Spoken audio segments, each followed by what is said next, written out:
Hi everyone, Assalamu alaikum, good evening and very welcome back to my YouTube channel. As you know, my name is Hamza Tariq and you are watching my YouTube channel. Today we are going to discuss the financial accounting 1 की book में से chapter number 1 discuss कर रहे हैं already हम 3 lectures upload कर चुके हैं.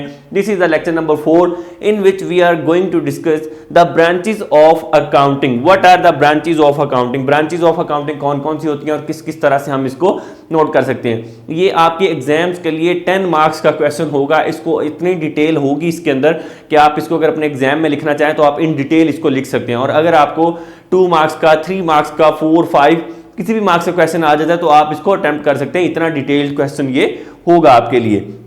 सो मूव करते हैं अपने ब्रांचेस ऑफ अकाउंटिंग पे. There are the 9 types of branches of accounting. Number of branches हैं, कुछ लोग 12 भी ब्रांचेस हैं. सोशल अकाउंटिंग आ जाती है, फिर उसमें डिफरेंट तरह की और ब्रांचेस भी इसमें शामिल हो सकती हैं. बट हमने यहाँ पे 9 ब्रांचेस की बात की है. कौन कौन सी 9 ब्रांचेस आपकी होंगी इसको हम डिफाइन कर लेते हैं.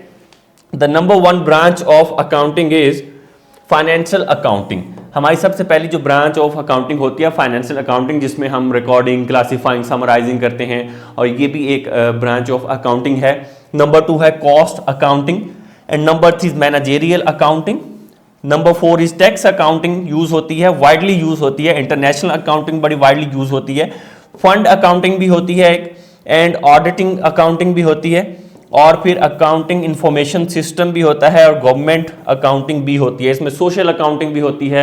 There are other types is also existing in the books of accounts में गिनी जाती हैं. ठीक है, तो हमारे पास डिफरेंट तरह की ये होती हैं. अब हम इसको 1 बाय 1 डिस्कस करने वाले हैं branches of accounting. So number 1 is financial accounting. What is the financial accounting branch of accounting? इसका काम क्या होता है? एज यू नो, हम बार बार पढ़ चुके हैं. It helps to record, classify, summarise, analyse, interpret the data. ये इसके अंदर हम सिस्टमेटिकली अपने डेटा को रिकॉर्ड करते हैं फाइनेंशियल अकाउंटिंग में. और ये कहाँ कहाँ हमें हेल्पफुल रहती है, पॉइंट बाय पॉइंट हम इसको जो है वो डिस्कस करते चले जाएंगे. It helps to record, classify, summarise and reporting, जो हम बार बार डिस्कस कर चुके हैं. नंबर 2 पॉइंट आप इसको लिख सकते हैं, financial accounting ensure accuracy and transparency.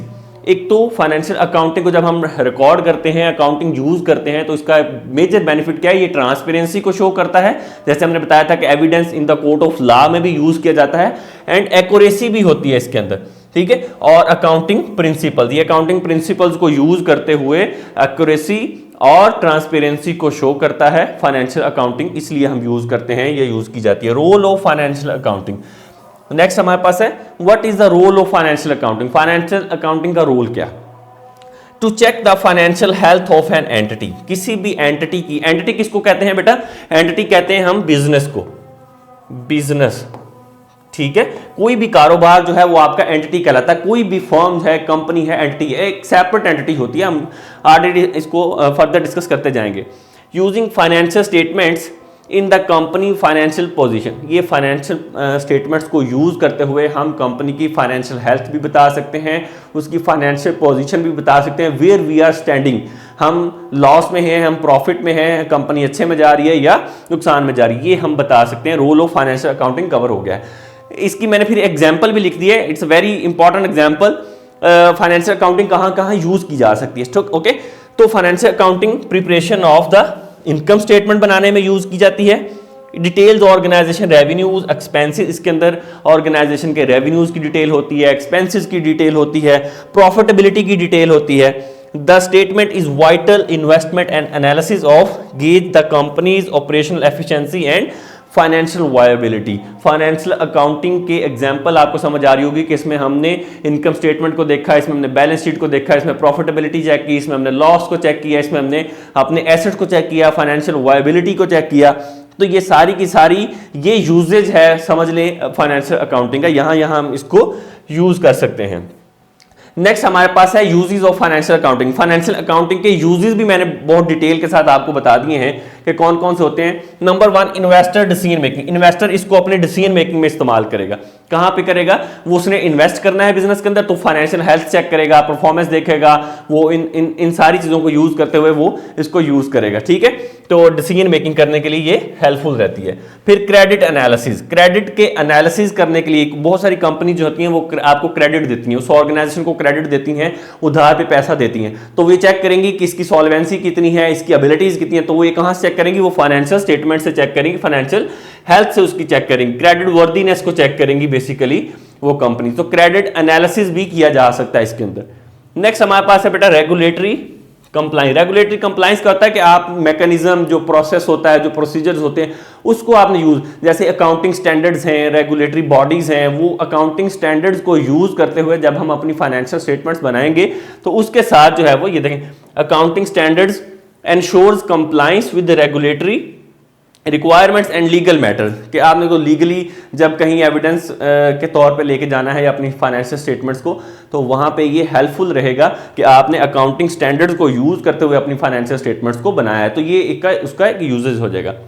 फिर परफॉर्मेंस असेसमेंट, परफॉर्मेंस भी असेस की जा सकती है, जो फाइनेंशियल रिपोर्ट्स आपकी बनती हैं वो उसको कहाँ यूज करते हैं? आप असेस करते हैं इफेक्टिवनेस को, effectiveness of business strategies and identify important improvement areas, कौन कौन से इंप्रूवमेंट एरियाज हो सकते हैं, कहां कहां आप इसको यूटिलाइज कर सकते हैं, इफेक्टिवनेस चेक की जा सकती है बिजनेस की। This is a very important point, अब आपने नोट कर लिया है। उसके बाद है हमारे पास स्टेक होल्डर कम्युनिकेशन, जो रिजल्ट्स होते हैं फाइनेंशियल स्टेटमेंट्स के वो स्टेक होल्डर्स को कन्वे किया जाता है, कम्युनिकेट किए जाते हैं, वहां से पता चलता है। तो फाइनेंशियल अकाउंटिंग में जब हम अपनी फाइनेंशियल स्टेटमेंट्स बनाएंगे तो वहां से कम्युनिकेट होगा स्टेक होल्डर को। There are number of stakeholder, जिसमें हमारे पास क्रेडिटर्स होते हैं, क्रेडिटर्स बेटा होते हैं, हमारे पास जो है वो इन्वेस्टर्स होंगे, हमारे पास जो है वो एम्प्लॉयज होंगे, कस्टमर्स होंगे, गवर्नमेंट होगी, रेगुलेटरी बॉडीज होंगी, टैक्स अथॉरिटीज होंगी, ये सारे के सारे क्या होंगे? ये हमारे होंगे। और ये फाइनेंशियल अकाउंटिंग करने से क्या होगा? क्रेडिबिलिटी आपकी इंक्रीज होगी, enhance trust and credibility, trust भी बढ़ेगा और क्रेडिबिलिटी भी, क्योंकि पता होगा कि ये फाइनेंशियल स्टैंडर्ड्स को यूज करते हुए ये फाइनेंशियल स्टेटमेंट्स बनाई गई हैं, इसलिए उस पर ट्रस्ट भी ज्यादा होगा। So these are the basically advantages, आपके ये उसके यूजेस हैं फाइनेंशियल अकाउंटिंग है। यहां पे हमारा फाइनेंशियल अकाउंटिंग जो है वो कंप्लीट हो जाएगा, एक ब्रांच अकाउंटिंग की कंप्लीट हो गई।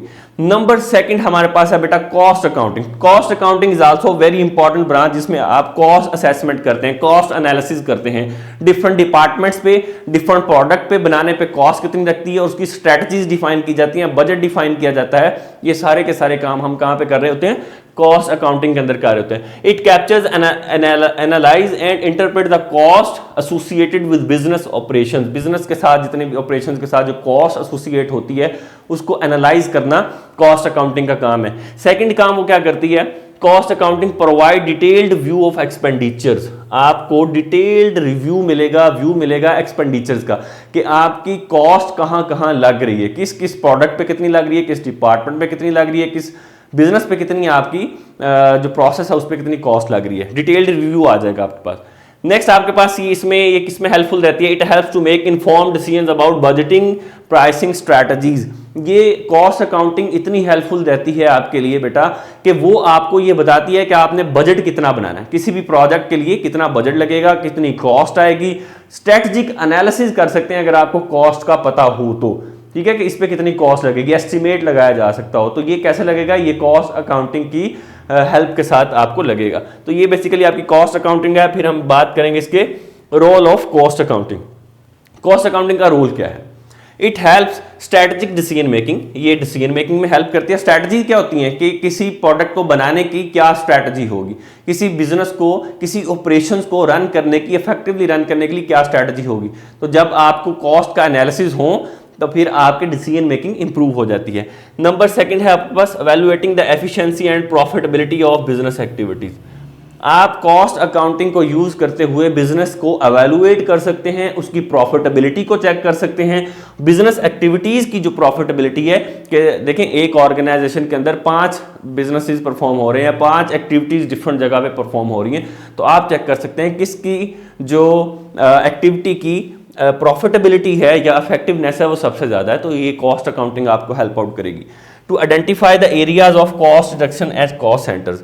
सबसे पहले तो आप ये अंडरस्टैंड करेंगे हम कॉस्ट रिडक्शन, कॉस्ट को रिड्यूस कैसे किया जा सकता है, ये पता चलेगा आपको कॉस्ट अकाउंटिंग के साथ। आपको जब प्रोसेस पता चल गया, आपको पता लग जाएगा किस जगह पे कितनी कॉस्ट आ रही है, तो आप उसको कंट्रोल कर सकते हैं। कॉस्ट रिडक्शन में हेल्पफुल रहेगी। कॉस्ट सेंटर्स क्या होते हैं? एक ऑर्गेनाइजेशन के अंदर ना एक प्रोडक्ट को बनाने के लिए कुछ कॉस्ट लग रही होती है, कुछ इनडायरेक्ट कॉस्ट आ रही होती है। कौन सी कॉस्ट? इनडायरेक्ट कॉस्ट बेटा कौन सी होगी? इनडायरेक्ट कॉस्ट वो कॉस्ट होती है जो आपके एडवर्टाइजमेंट पे लग रही होगी, जो आपके आईटी डिपार्टमेंट पे लग रही होगी, आपके एचआर पे लग रही होगी। वो डिपार्टमेंट जो इनडायरेक्टली उस प्रोडक्ट पे या उस बिजनेस पे इन्वॉल्व होते हैं, उसको कॉस्ट सेंटर्स कहते हैं। उस पर भी कुछ कॉस्ट लग रही होती है। तो वो वाली जो कॉस्ट होती है उसको आइडेंटिफाई किया जा सकता है और कहाँ कहाँ हमें चीज़ों को रिड्यूस करने की जरूरत है, उसमें हेल्पफुल रहती है आपकी। एग्जाम्पल को समझ लेते हैं कि समझे एक मैन्युफैक्चरिंग कंपनी है, determining the cost of unit for a specific product. वो एक स्पेसिफिक प्रोडक्ट की जो कॉस्ट है उसको डिटर्मिन करना चाहती है। तो cost accounting would account for the direct cost like raw materials के, उसमें रॉ मटेरियल की कॉस्ट कितनी है, इनडायरेक्ट कॉस्ट कितनी है, इनडायरेक्ट कॉस्ट कितनी है, फैक्ट्री ओवरहेड कितने हैं। तो कॉस्ट अकाउंटिंग ये आइडेंटिफाई या डिटरमिन करके बताएगी कि उसमें रॉ मटेरियल कितना लग रहा है, उसके अंदर इनडायरेक्ट कॉस्ट कितनी है और फैक्ट्री ओवरहेड कितने हैं। ठीक है। Comprehensive analysis ensures accurate calculation of the production cost per unit. उसके साथ जब हम कंप्रीहेंसिव एनालिसिस अगर कॉस्ट अकाउंटिंग को यूज करते हुए कर लें तो उसके साथ हमें पता चल जाएगा कि पर यूनिट कॉस्ट आपकी क्या आ रही है।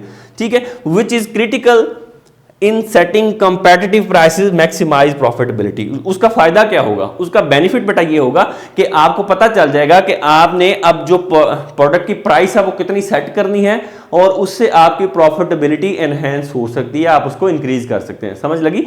आपने एक प्रोडक्ट की प्राइस को डिटरमिन करना होता है। इसका हेल्पफुल इसलिए रहेगी कि आपने एक प्रोडक्ट की प्राइस, इसमें इनडायरेक्ट मटेरियल कितना है, डायरेक्ट कितना है, ये सारी चीजें चेक की। फिर आपने इंश्योर करना है उसको कि उसकी प्रोडक्ट की प्राइस कितनी रखी जाए, उसके साथ फिर आप उसकी प्रॉफिटेबिलिटी को अचीव कर सकते हैं। ये बेसिक है आपका कॉस्ट अकाउंटिंग का रोल और उसके फायदे।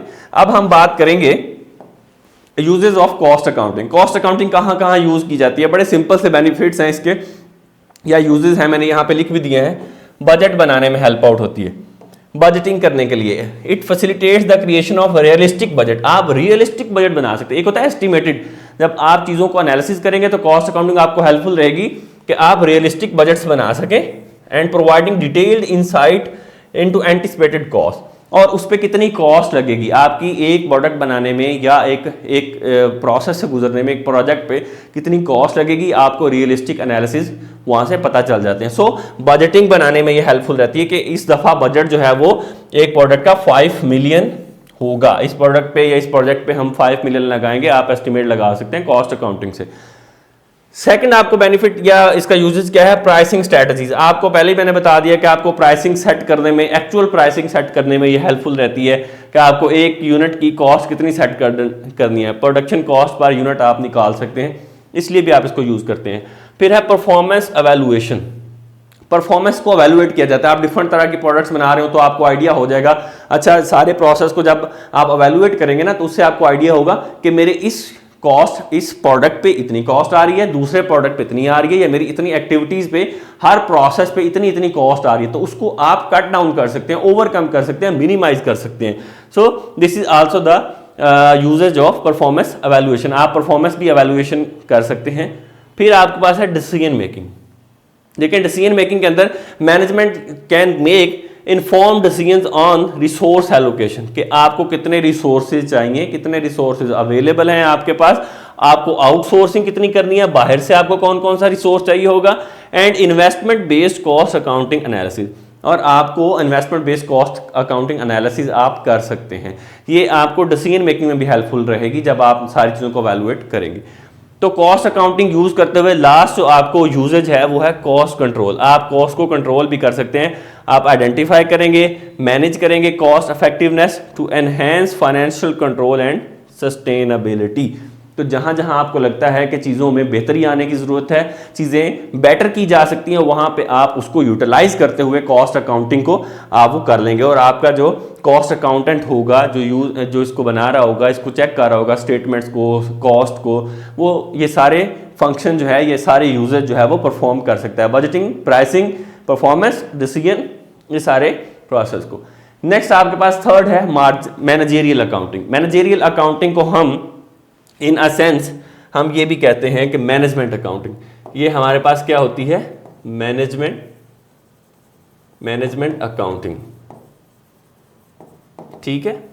इसको हम मैनेजमेंट अकाउंटिंग भी कहते हैं।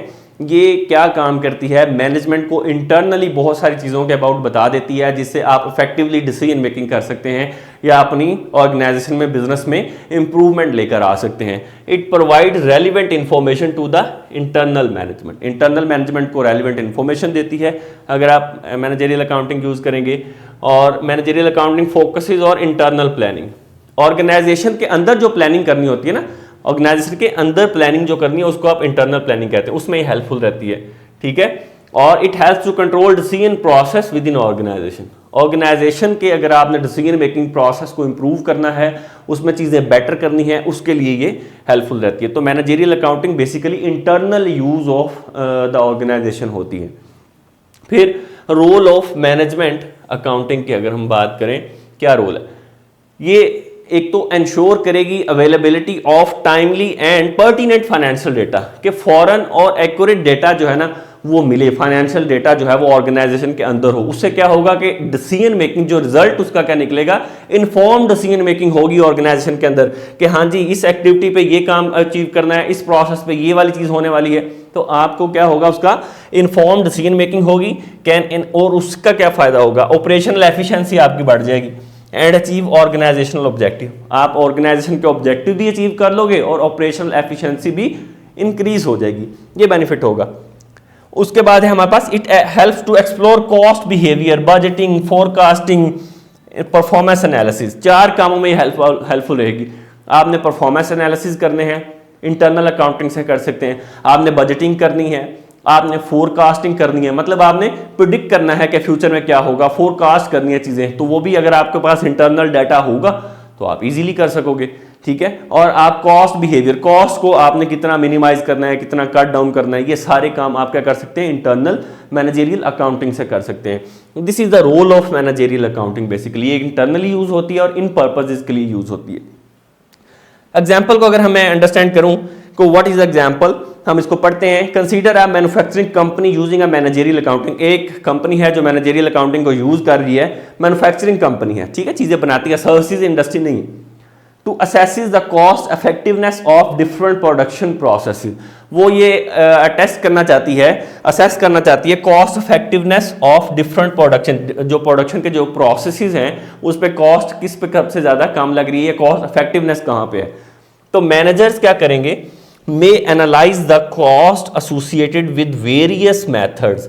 वो मैनेजर जो होंगे ना, कंपनी के इंटरनल बात करें ना, तो मैनेजर जो होंगे वो डिफरेंट वेरियस मेथड जो कॉस्ट को बनाने में यूज होते हैं उसको वो चेक करेंगे, वेरीफाई करेंगे। It can help them decide the most beneficial, most efficient, economical, viable approach to maximise profitability. उसका क्या होगा, उससे वो फिर जब एनालिसिस करेंगे तो उससे वो एक ऐसा मेथड या एक ऐसी चीज़ फाइंड आउट कर लेंगे जिससे वो मैक्सिमम प्रॉफिटेबिलिटी को अचीव कर सकते हो और efficient, economical, viable approach use कर सकते हो कि जी ये वाला मेथड है। डिफरेंट मेथड्स उन्होंने वेरी किए, उसमें से जो बेस्ट मेथड होगा वो प्रेजेंट कर सकते हैं, जी ये सबसे अच्छा है, इसको हम अपनी प्रैक्टिस के अंदर, एक्टिविटीज़ के अंदर या प्रोडक्शन के अंदर यूटिलाइज करेंगे। ठीक है, कवर हो गया आपका, ये एग्जाम्पल भी होगी हमारी। नेक्स्ट हम देखते हैं, नेक्स्ट हमारे पास यूजेस ऑफ मैनेजेरियल अकाउंटिंग है। मैनेजेरियल अकाउंटिंग के यूजेस कौन कौन से होते हैं इसको हम डिफाइन करेंगे। सबसे पहले हमारे पास है बजटिंग। आप बजट बनाने में ये हेल्पफुल रहती है मैनेजेरियल अकाउंटिंग। आपको इंटरनल इन्फॉर्मेशन होती है, आपको पता होता है कि किस प्रोजेक्ट पे कितनी कॉस्ट लग रही है, किस प्रोसेस पे कितनी कॉस्ट है, तो आप बता सकते हैं, एक प्रोडक्ट का बजट डिफाइन कर सकते हैं, इस पे इतना बजट लगेगा, इस पे इतने एक्सपेंडिचर्स आएंगे और कंट्रोल भी किए जा सकते हैं फिर उस एक्सपेंडिचर्स को। परफॉर्मेंस को एवेलुएट करने के लिए इंटरनल इन्फॉर्मेशन आपके पास होगी। जब हम इंटरनल अकाउंटिंग यूज करेंगे, इन्फॉर्मेशन को यूज करेंगे, परफॉर्मेंस एवेलुएट की जा सकती है। आप जो है वो डिपार्टमेंटल परफॉर्मेंस भी एवेलुएट कर सकते हैं, प्रोडक्ट और प्रोजेक्ट्स एरियाज कौन कौन से हैं, जिसको आइडेंटिफाई किया जा सकता है कि इसमें इंप्रूवमेंट की जरूरत है, ठीक है। तो परफॉर्मेंस एवेल्युएशन भी होगी। फिर उसके बाद स्ट्रेटेजिक प्लानिंग भी की जा सकती है। स्ट्रेटेजिक प्लानिंग एक यूजेज है जिसमें आप लॉन्ग टर्म प्लानिंग करते हैं और डिसाइड करते हैं, डिसीजन मेकिंग करते हैं कि कौन सी एक्टिविटीज आपको लॉन्ग टर्म तक ज्यादा बेनिफिट देंगी और कौन सी आपको शॉर्ट टर्म में ज्यादा बेनिफिट देने वाली है। नेक्स्ट हमारे पास है फोरकास्टिंग। बेटा फोरकास्टिंग ये बेसिकली अगर आप यूजेस ऑफ मैनेजरियल अकाउंटिंग में budgeting, performance evaluation, strategic planning, forecasting ये भी लिख दोगे तो that is also very good enough. But हम इसको थोड़ा सा डिटेल में इसलिए पढ़ रहे हैं कि ताकि आपको थोड़ा आइडिया हो, जब आप एग्जाम में लिखने बैठें तो आपको कुछ ना कुछ याद हो। फोरकास्टिंग आपको पता है कि फोरकास्टिंग करनी होती है कि प्रोजेक्ट पे कितनी कॉस्ट लगेगी, एक प्रोडक्ट बनाने में, उसमें इंडायरेक्ट मटेरियल, उस पर एडवर्टाइजमेंट पे कितना है, बाकी चीज़ों पे कितना एक्सपेंसेस आ रहे हैं, तो ये भी आप चेक कर सकते हैं। हिस्टोरिकल इन्फॉर्मेशन आपके पास होती है और ट्रेंड्स भी आपके पास होते हैं जो कि आपको गाइड करेंगे फ्यूचर फाइनेंशियल आउटकम्स में और प्रोएक्टिव डिसीजन मेकिंग में। आप इसमें प्रोएक्टिव डिसीजन मेकिंग कर सकते हैं जब आपको पता होगा फोरकास्टिंग में, तो फिर आपके लिए ये इजी हो जाएगा और आपकी परफॉर्मेंस जो है वो खुद ब खुद इंक्रीज हो जाएगी, ठीक है। नेक्स्ट मूव करते हैं। नेक्स्ट हमारे पास है tax accounting. This is also very important. Accounting का जो ब्रांच है वो एक बड़ी इंपॉर्टेंट है। टैक्स अकाउंटिंग जब हम इंटरनेशनली काम कर रहे होते हैं ना, डिफरेंट सब्सिडरीज के साथ काम कर रहे हैं, मल्टीनेशनल ऑर्गेनाइजेशन में काम कर रहे होते हैं, तो हमारे पास एक IFRS होते हैं जो इंटरनेशनल फाइनेंशियल स्टैंडर्ड्स होते हैं, उनको हमने मीट करना होता है, लीगल रिक्वायरमेंट्स को पूरा करना होता है। तो हमारे जो टैक्स अकाउंटेंट होते हैं, जब हमने टैक्स रिटर्न फाइल करनी है तो उसके लिए हेल्पफुल रहते हैं। ये वो अकाउंटिंग है टैक्सेस में आपको हेल्पफुल रहेगी। इसको थोड़ा सा डिटेल में डिस्कस करते हैं। It involve systematically recording of transaction for tax purpose. Transaction को हम इसलिए रिकॉर्ड करते हैं टैक्स अकाउंटिंग में सिस्टमैटिकली, ताकि टैक्स पर्पज में हेल्पफुल रहे, टैक्स देने में हेल्पफुल रहे। इट इंश्योर्स कंप्लाइंस, ये मैकेनिज्म प्रोसेस को इंश्योर करती है और ऑप्टिमाइज करेगी स्ट्रैटेजीज को set by the tax regulatory authority. जो टैक्स रेगुलेटरी अथॉरिटीज होंगी उन्होंने जो स्ट्रैटेजी सेट कर दी, जो रूल्स रेगुलेशन सेट कर दी, टैक्स अकाउंटेंट का काम ये है कि वो उनको चेक करेगा। टैक्स अकाउंटिंग में ये चेक होंगे और ताकि हमें टैक्स रिटर्न फाइल करनी है, हमें टैक्सेस पे करने हैं, और ये टैक्स पर्पसेस के लिए हम इस टैक्स अकाउंटिंग को यूज़ करें कि इधर हम उन्हीं स्टैंडर्ड्स को यूज़ करते हुए अपने काम कर रहे हैं, अपनी फाइनेंशियल स्टेटमेंट्स बना रहे हैं या नहीं बना रहे। तो role of tax accounting, tax accounting का बेटा रोल क्या है? This is also very important role. Tax accounting facilitate करेगी compliance with tax laws and regulation. Tax laws होंगे, जो रेगुलेशंस होंगे, उनके साथ कंप्लाइंस करना, उनके साथ जो है वो फैसिलिटेट करती है टैक्स अकाउंटिंग के जो रेगुलेटरी अथॉरिटीज़ ने जो टैक्स लॉज डिफाइन किए हैं, क्या हमारी स्टेटमेंट उसके साथ इक्वल हैं क्या नहीं है, एक चीज़। फिर tax accounting involve record keeping, tax planning and the preparation of tax return. Tax बनाने में, टैक्स प्लानिंग के अंदर, टैक्स रिटर्न के अंदर और रिकॉर्ड कीपिंग के अंदर जो है वो टैक्स अकाउंटिंग आपकी हेल्पफुल रहेगी। कहाँ कहाँ यूजेज है उसका? इन जगहों पे यूजेज है। फिर it aims to ensure an entity fulfils tax obligations efficiently.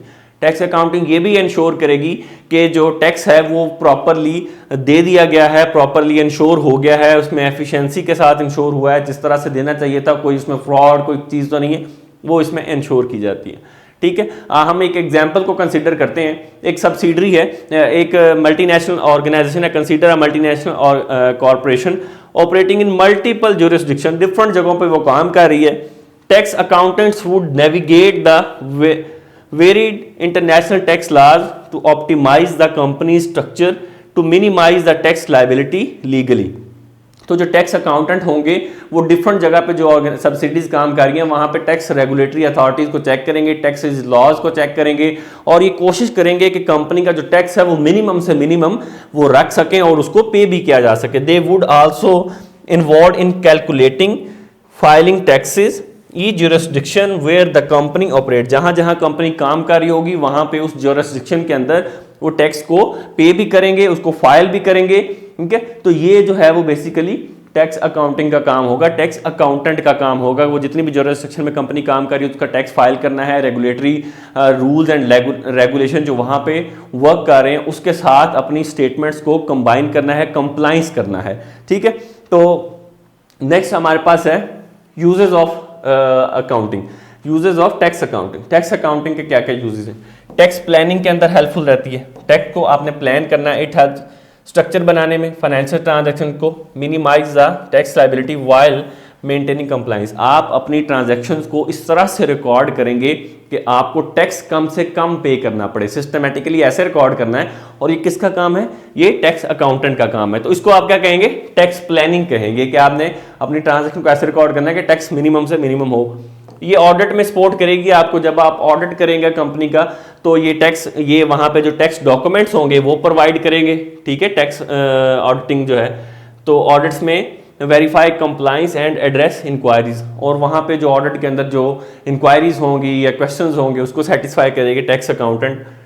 Credits and deduction, credits and deductions क्या होती हैं? कुछ क्रेडिट्स होते हैं, ये जो टैक्स अकाउंटेंट होंगे, टैक्स अकाउंटिंग होगी, उसमें ये इंश्योर किया जाएगा कि जो हमने क्रेडिट्स लिया है, जो हमारी टैक्सेबल इनकम नहीं है, वो डिडक्ट कर दी जाए उसमें से, और ये उसको इंश्योर करते हैं। You can identify and minimise available tax credit, कि हमारे पास टैक्स क्रेडिट, हमने कुछ पैसे ना उधार लिए होते हैं और उस पर ऑब्वियसली हमें कुछ टैक्स जो है वो नहीं पे करना होता, तो उसको डिडक्ट करना होता है, उस अमाउंट को डिडक्ट करना होता है, एंड डिडक्शंस करनी होती हैं कुछ उसमें से, टू रिड्यूस टैक्स बर्डन, ताकि हमारा जो टैक्स का जो बर्डन है ना वो मिनिमम से मिनिमम हो सके।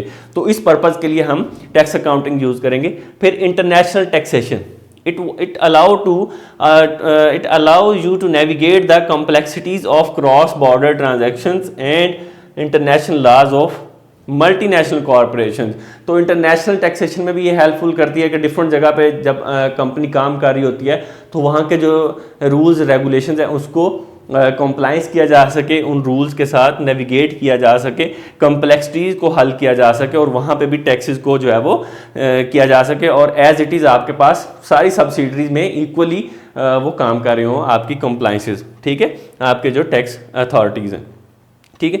अभी नेक्स्ट हमारे पास जो है वो इंटरनेशनल अकाउंटिंग। अब हम बात करेंगे फिफ्थ टाइप की, जो कि इंटरनेशनल अकाउंटिंग है। ये यूज़ की जाती है challenges of financial reporting and accounting standards in global business environment. जो ग्लोबल आप बिजनेस कर रहे हैं ना, डिफरेंट कंट्रीज़ के अंदर कर रहे हैं, तो उसमें जो चैलेंजेस आते हैं उसको ये हेल्पफुल करता है। मर्जर्स करने हैं, एक्विजिशंस करनी है, ठीक है, इंटरनेशनल लेवल पे करेंसी एक्सचेंज में प्रॉब्लम्स हैं, उस चीज़ों को हल करने के लिए इंटरनेशनल अकाउंटिंग यूज़ की जाती है। इट इन्वॉल्व्स नेविगेट करेगी डाइवर्स अकाउंटिंग प्रिंसिपल, जो वहाँ के जो अकाउंटिंग यूज़ की जाती है थोड़ी सी डिफरेंट होगी, तो उसको जो है ये नेविगेट करेगी, इक्वल करेगी, उसके साथ मिलाएगी, एक जैसा उसको हर कंट्री के साथ ट्रीट करने की कोशिश करेगी, उन रूल्स एंड रेगुलेशन को फुलफिल करेगी to ensure consistency in financial reporting, ताकि जो फाइनेंशियल रिपोर्ट्स बने उसमें कंसिस्टेंसी आ सके और इन्वेस्टर्स अट्रैक्ट हों और वो इन्वेस्ट कर सकें। Role of international accounting, international accounting का रोल क्या है बेटा? यूनिफॉर्मिटी चाहिए एंड ट्रांसपेरेंसी चाहिए इन फाइनेंशियल रिपोर्टिंग, यही उसका रोल है। जो ग्लोबल लेवल पे for organisations with global operation, जो अपने ऐसी ऑर्गेनाइजेशन जो ग्लोबल लेवल पे ऑपरेट कर रही हैं उसके अंदर ट्रांसपेरेंसी और एक्यूरेसी लेकर आना, यूनिफॉर्मिटी एक जैसी हो और ट्रांसपेरेंसी हो, उनके ऑपरेशन सारी ऑर्गेनाइजेशन के सारी सब्सिडरीज के एक जैसे चल रहे हों और उसमें यूनिफॉर्मिटी हो।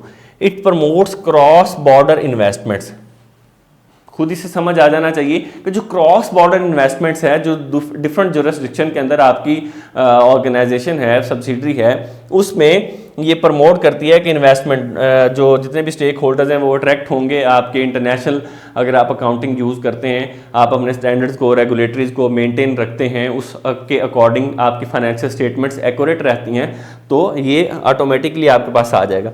It help stakeholders through inform decision to global economy, ये जितने भी स्टेक होल्डर्स होते हैं आपके साथ उनको ये इन्फॉर्म्ड रखती है, उनको ये ग्लोबलाइज्ड इकोनॉमी को इन्फॉर्म्ड डिसीजन मेकिंग होती है, ताकि जितने भी आपके साथ जुड़े हुए ये स्टेक होल्डर्स हैं वो ट्रस्ट रखें और ज़्यादा से ज़्यादा पैसा आपकी कंपनी के साथ इन्वेस्ट करें।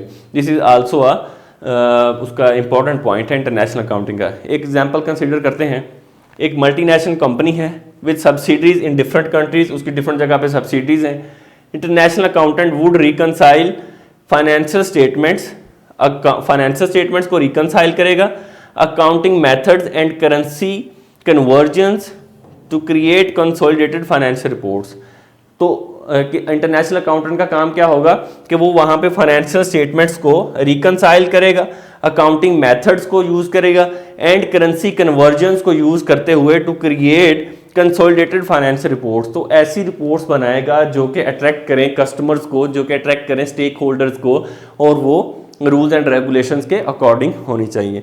ठीक है, सच रिपोर्ट्स वुड एक्यूरेटली क्या करेंगी, companies financial position and enable stakeholder to assess in global performance. तो वो उस परफॉर्मेंस से सेटिस्फाई होंगे, उस पोजीशन से सेटिस्फाई होंगे, उन जो जितने भी इन्वेस्टर्स हैं उसको बेनिफिट होगा आपको कि आपकी रिपोर्ट जो है वो एक्यूरेट हैं, करेंसी कन्वर्जेंस हुई होगी सारी की सारी, क्योंकि उस कंट्री करेंसी में आप ट्रेड कर रहे होते हैं तो वहाँ की करेंसी डिफरेंट होती है, आपकी जिसमें मेन पेरेंट ऑर्गेनाइजेशन है उसकी करेंसी डिफरेंट होती है, तो उसको करेंसी कन्वर्जेंस भी करता है इंटरनेशनल अकाउंटेंट।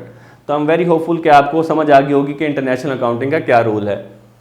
उसके बाद हम यूजेस की बात करेंगे, यूजेस ऑफ इंटरनेशनल अकाउंटिंग। एक तो ये है जी compliance with international financial reporting standard, जिसकी मैं पहले ही बात करता, IFRS। इंटरनेशनल अकाउंटेंट का काम ही ये है कि IFRS, ये इसको ना हम एक अलग वीडियो में भी डिस्कस करेंगे।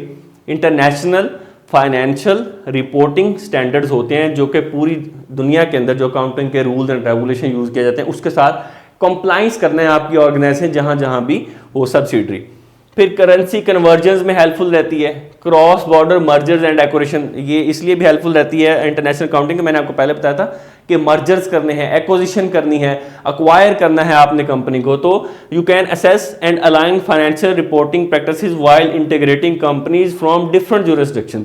तो आप अलाइन कर सकते हैं फाइनेंशियल रिपोर्टिंग को, प्रैक्टिसेस को, कि वो डिफरेंट जुरिस्डिक्शन में काम कर रही हो, लेकिन आपके जो रूल्स एंड रेगुलेशन है वो उसके साथ अलाइन हो जाएं जो रेगुलेटरी बॉडीज ने डिफाइन किए हुए हैं, IFRS ने डिफाइन किए हुए हैं। इसके लिए भी इंटरनेशनल अकाउंटिंग की जरूरत पड़ती है। ग्लोबल टैक्स प्लानिंग में भी ये हेल्पफुल रहती है। It helps collaborate with tax accountant to optimise tax strategies following international tax laws को फॉलो करते हुए आपने अपनी कंपनी की फाइनेंशियल स्टेटमेंट्स बनानी है, ताकि आपके जो अकाउंटेंट्स हैं आपने उनके साथ कोलैबोरेट करना है ताकि परफॉर्मेंस जो है वो ऑप्टिमाइज की जा सकती हो। ठीक है, नेक्स्ट है आपके पास इन्वेस्टर कॉन्फिडेंस। इससे इन्वेस्टर का कॉन्फिडेंस भी बूस्ट होगा। It provide international investing with standardise and transparent financial instils confidence and support investment decision. जो इन्वेस्टमेंट के जो डिसीजंस हैं जो स्टेक होल्डर्स ने लेने हैं उसमें आप हेल्पफुल रहता है जब आप इंटरनेशनल अकाउंटिंग को यूज़ करते हैं, उन स्टैंडर्ड्स को यूज़ करते हैं। ठीक है, ट्रांसपेरेंट रिपोर्ट्स होंगी, ट्रांसपेरेंट फाइनेंशियल इंफॉर्मेशन होगी जो कि कॉन्फिडेंस को बूस्ट करती है ऑटोमेटिकली, और आपका जो आपके स्टेक होल्डर्स होंगे वो इन्वेस्टमेंट ज़्यादा से ज़्यादा करेंगे आपके साथ। नेक्स्ट है ऑडिट अकाउंटिंग। देखें इंडिपेंडेंट ऑडिट जो है ना वो किसी भी ऑर्गेनाइजेशन का बहुत ज़रूरी होता है। उसमें क्या करती है कंपनी डिफरेंट जो आपके इंडिपेंडेंट एक्सटर्नल ऑडिटर्स हैं उनको हायर करती है या इंटरनल ऑडिट किया जाता है ताकि आपकी स्टेटमेंट्स में कोई फ्रॉड ना निकले, आपकी स्टेटमेंट्स एक्यूरेट रहनी चाहिए। ठीक है, तो हमने ये लिखा कि डेडिकेटेड फॉर सिस्टमैटिक एग्जामिनेशन। ये किस लिए डेडिकेट होती है? Systematic examination and verification of financial records and process. ये ऑडिट अकाउंटिंग सिस्टमैटिक एग्जामिनेशन करती है, वेरिफिकेशन करती है और फाइनेंशियल रिकॉर्ड्स की और प्रोसेसेस की, इसके लिए हम यूज़ करते हैं। It involve independent objective assessments of an organisation financial information. जितनी भी फाइनेंशियल इंफॉर्मेशन होगी या उनकी फाइनेंशियल स्टेटमेंट्स होगी उसका इंडिपेंडेंट ऑडिट किया जाता है ताकि एक्यूरेसी मेंटेन रहे। Internal auditing ensures accuracy and compliance with accounting standards. Accuracy को इंश्योर करना है, कंप्लायंस को इंश्योर करना है ताकि आपके एसेट जो है वो सेफगार्ड रहें, उनको कोई नुकसान ना हो। अच्छा जी, उसके बाद है role of audit accounting. Audit accounting का रोल ये है कि अनबाइस्ड रहना है। एवेल्युएशन आपकी जो है वो अनबाइस्ड होनी चाहिए किसी भी आपकी फाइनेंशियल स्टेटमेंट्स के अंदर। फिर independent auditors review financial statements of a certain accuracy. जो इंडिपेंडेंट आपके वो होंगे ऑडिटर्स होंगे वो इस चीज़ को मेक श्योर करेंगे या सर्टेन करेंगे कि आपके जो रिव्यू है ऑडिटर्स का वो अनबाइस्ड हो और एक्यूरेट होना चाहिए, एज इट इज़ होना चाहिए। ये बेसिकली थोड़ी सी हमने बात की ऑडिट अकाउंटिंग की। इसकी एग्जांपल को थोड़ा सा देख लेते हैं।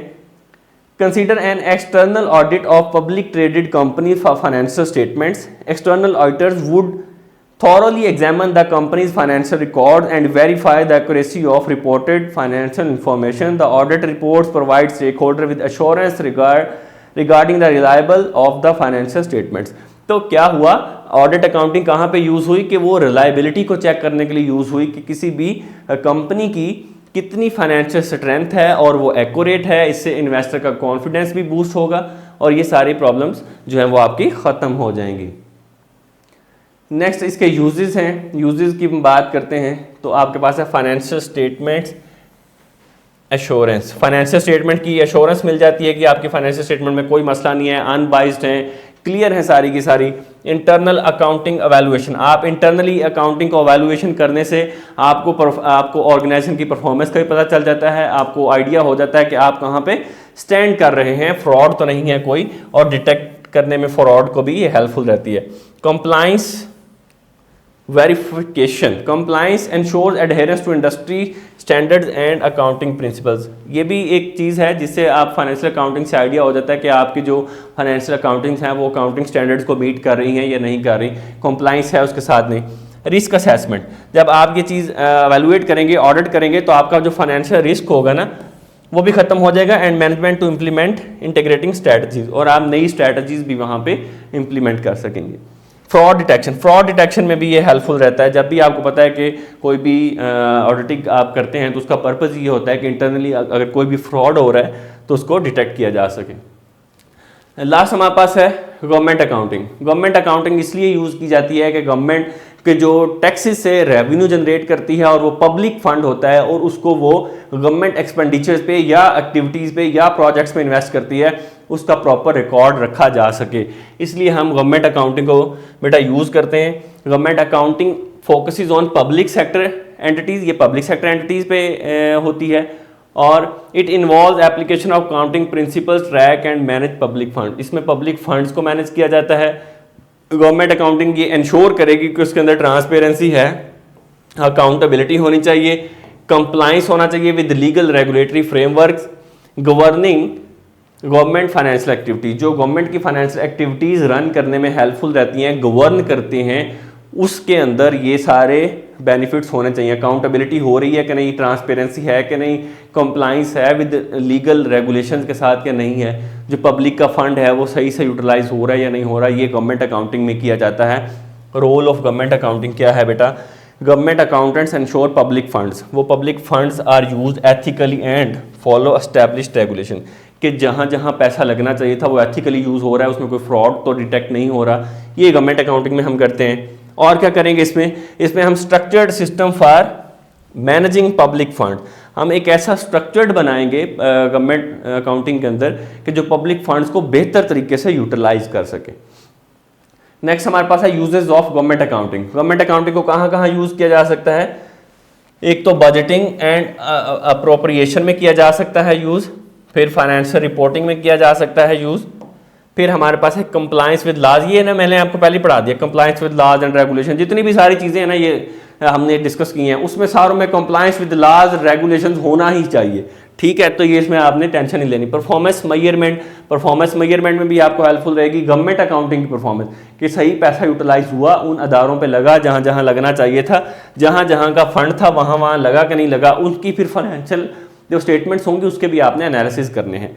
फिर grant management, you can track and report funds received through grants aid to ensure proper utilization and compliance with अच्छा गवर्नमेंट अकाउंटिंग में ना ये समटाइम ऐसा भी होता है कि आपको ग्रांट मिलती है, एड मिलती है, जैसे यूएस एड है, डिफरेंट जगह से आपको एड मिलती है, वो पैसा आता है ना, तो वो जहाँ लगना चाहिए, जो ग्रांट है जिस पर्पज़ के लिए आई वहाँ पे यूटिलाइज हुई या नहीं हुई, ये भी हम इसके अंदर चेक करते हैं। तो बजटिंग बनाने में अप्रोप्रिएशन बजट बनेगा, public funds are allocated following approve. अच्छा, जिस चीज़ का बजट अप्रूव हो, जैसे सड़क बनेगी या स्कूल बनेगा या हॉस्पिटल बनेगा, उसके लिए जो फंड आपने मुख्तस किया, बजट बनाया, क्या वो प्रॉपरली यूटिलाइज हुआ या नहीं हुआ, ये हम गवर्नमेंट अकाउंटिंग के अंदर बेटा चेक करेंगे। ये हमने 7 जो ब्रांचेस ऑफ अकाउंटिंग है उसको हमने डिस्कस कर लिया है। लास्ट पे हमारे पास 2 बात जाती हैं जिसमें है फंड अकाउंटिंग और इंफॉर्मेशन अकाउंटिंग सिस्टम। देखें, जो फंड अकाउंटिंग होती है वो डिफरेंट तरह का फंड्स को मैनेज करने के लिए यूज़ की जाती है। डिफरेंट तरह का जो फंड आपके पास आ रही होती है, ग्रांट आपके पास आ रही होती है, और ये नॉन प्रॉफिट ऑर्गेनाइजेशंस यूज़ करती हैं इसको पब्लिक और प्राइवेट सेक्टर के अंदर, उसके लिए यूटिलाइज की जाती है। और अकाउंटिंग इंफॉर्मेशन सिस्टम अकाउंटिंग जो है ये बेसिकली इस तरह से यूज़ की जाती है जैसे जैसे टेक्नोलॉजी के अंदर डिफरेंट चीज़ें अमेंडमेंट हो रही हैं, डिफरेंट चीज़ें आ रही हैं, तो ERP system, enterprise source planning systems use किए जाते हैं, उसके लिए ये अकाउंटिंग यूज कर डिफरेंट सॉफ्टवेयर, उसी के अंदर HR होता है, उसी के अंदर आपका फाइनेंस होता है, उसी के अंदर आपका अकाउंट्स होता है, ये सारी चीज़ें उसी के अंदर मैनेज की जा रही हैं। तो वो इस पर्पज़ के लिए अकाउंटिंग जो है वो यूटिलाइज की जाती है। उस अकाउंटिंग को हम इंफॉर्मेशन सिस्टम अकाउंटिंग भी कह सकते हैं। तो ये मोस्ट इंपॉर्टेंट थी जो हमने डिस्कस कर दी for exam point of view, जिसमें हमने उसका रोल, क्लासिफिकेशन और वो सारी की सारी एग्जाम्पल भी देख ली हैं और उसके बेनिफिट्स भी देख लिए हैं। अब इसमें से जितनी रेलिवेंट चीज़ें हैं वो आप इसको पिक कर सकते हैं। रेलिवेंट चीज़ें जैसे अगर आपको क्वेश्चन की नोयत देखनी है, आपने क्वेश्चन देखना है कि अगर आपको उसका इंट्रोडक्शन आया, पूछा जाएगा ब्रांचेज ऑफ अकाउंटिंग, तो आप ब्रांचेज ऑफ अकाउंटिंग को नोट करें और उसके बाद 8 7 लिख दें, 8 लिख दें, 9 लिख दें, आप ब्रांचेज ऑफ अकाउंटिंग के नेम लिखें। उसके बाद आपने उसका प्रोसेस डिफाइन कर देना ब्रांचेज ऑफ अकाउंटिंग का कि ये होती क्या है ब्रांच ऑफ अकाउंटिंग, एक्सप्लेन कर, जैसे मैंने आपको इंट्रोडक्टरी पॉइंट्स बताए, साथ में उसका रोल बता दिया और एग्जांपल बता दी। तो डिपेंड करता है क्वेश्चन पे कि आपको कितना क्वेश्चन आया है, उसके अकॉर्डिंग आपने डिफाइन करना है। जिसको हमने बहुत डिटेल डिस्कस किया है। आपको वीडियो अच्छी लगी हो तो अपने फ्रेंड्स के साथ को ज़रूर शेयर किया करें, और कोई सजेशन हो, अगर आप कुछ बताना चाहते हो। ये अभी जो हमने सीरीज स्टार्ट की है, ये कंप्लीट सीरीज स्टार्ट की हुई है। इसके अंदर अभी हम जो है वो डिटेल्ड लेक्चर्स देखेंगे, डिटेल के साथ चीज़ें देखेंगे। फिर हम इस जैसे ही चैप्टर खत्म होगा तो फिर हम एक वन शॉट लेकर आएंगे जिसके अंदर हम पूरे चैप्टर की समरी के तौर पे उसके कॉन्सेप्ट के साथ आपको चीज़ें जो है वो क्लियर कर देंगे। आई एम वेरी होपफुल आपको वीडियो अच्छी लगी होगी। लाइक कर दें, शेयर कर दें। Thank you so much for watching this video.